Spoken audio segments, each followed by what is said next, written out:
Vamos lá. Hoje o foco é 2 Samuel. É a história bem conhecida de Davi, né? Como ele vai de fugitivo a rei de todo Israel. Isso. Mas, olha, não é só uma história de sucesso, né? Não mesmo. O livro entra fundo, assim, nas dificuldades da liderança, nas falhas humanas e como Deus responde a tudo isso. A nossa conversa hoje vai se basear numa análise bem detalhada de 2 Samuel. A ideia é olhar os momentos-chave, sabe? Uhum. A consolidação do reino dele, aquela promessa divina, super importante, a queda moral, que foi feia, e as consequências. Exato. E como, mesmo com tudo isso, a história ainda fala de arrependimento, da fidelidade de Deus. É isso, né? Perfeito. E o ponto principal, eu acho, é que não vamos só recontar. A análise que temos aqui provoca a gente a pensar, sabe? Pensar sobre o que exatamente? Sobre o que é ser líder, o peso das nossas escolhas, essa tensão que sempre existe entre a nossa fragilidade e a graça de Deus. Faz sentido. Por que será que essa história tão antiga ainda mexe com a gente? Pois é.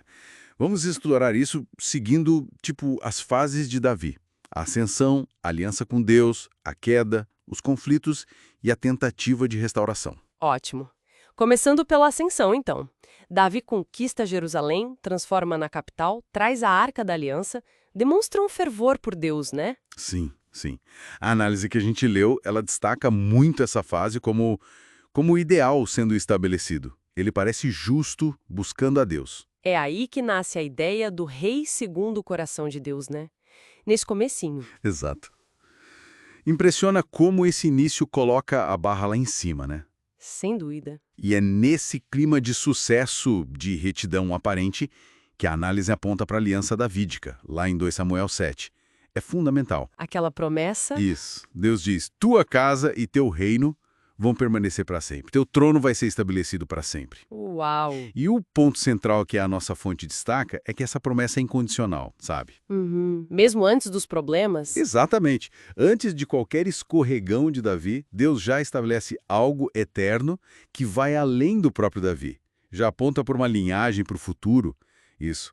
Bom, isso cria um contraste enorme com o que vem depois. E o que vem depois é realmente um choque. A análise sublinha bem isso. A gente tem nesse rei quase perfeito e, de repente, É, o adultério com Batseba. E pior, o plano fio para matar Urias, que era um soldado lealíssimo. terrível. A fonte não passa pano, né? Diz que é uma falha moral gravíssima, que muda tudo.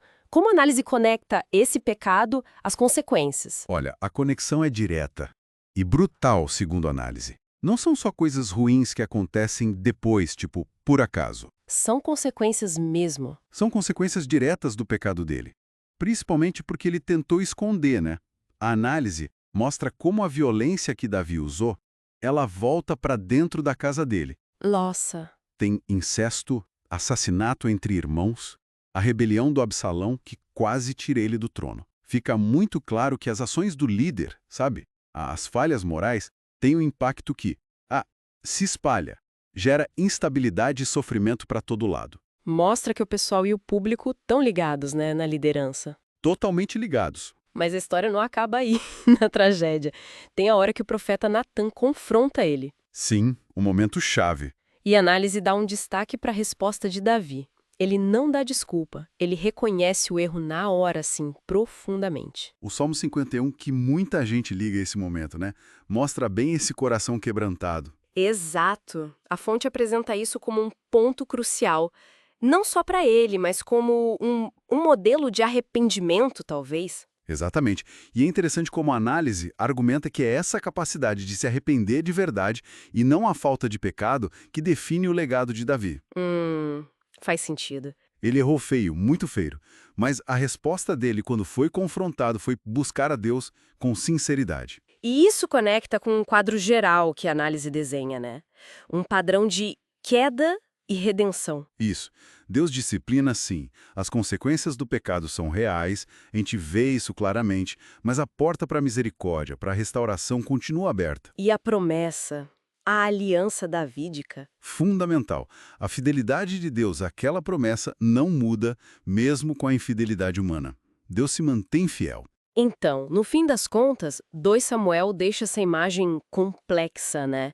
Um líder com vitórias incríveis e falhas. Profundas. Exato. A análise reforça que a história é um espelho poderoso. Reflete a complexidade que é ser humano, as consequências das nossas escolhas. Que são inevitáveis. Sim, mas acima de tudo, mostra a persistência da graça e das promessas de Deus. É sobre liderança, claro, mas é muito sobre a condição humana, né? Com certeza. E para fechar, um ponto que a análise deixa para a gente pensar. A própria aliança davídica já apontava para alguém além de Davi, né? Para um descendente que seria o rei perfeito. Uhum. Mas voltando para o Davi. Essa coisa de ele ser chamado homem segundo o coração de Deus, mesmo depois de tudo aquilo. O que isso quer dizer na prática? Boa pergunta. A análise sugere que talvez não seja sobre ser perfeito moralmente, mas sobre ter uma atitude constante de voltar para Deus, de buscar, de ter um coração que, mesmo depois de cair feio, se volta para Ele em arrependimento. Uma postura, então, mais do que um histórico limpo. Exato. Uma questão interessante, né? Sobre o que define de verdade uma relação autêntica com o divino. Fica aí para a gente refletir.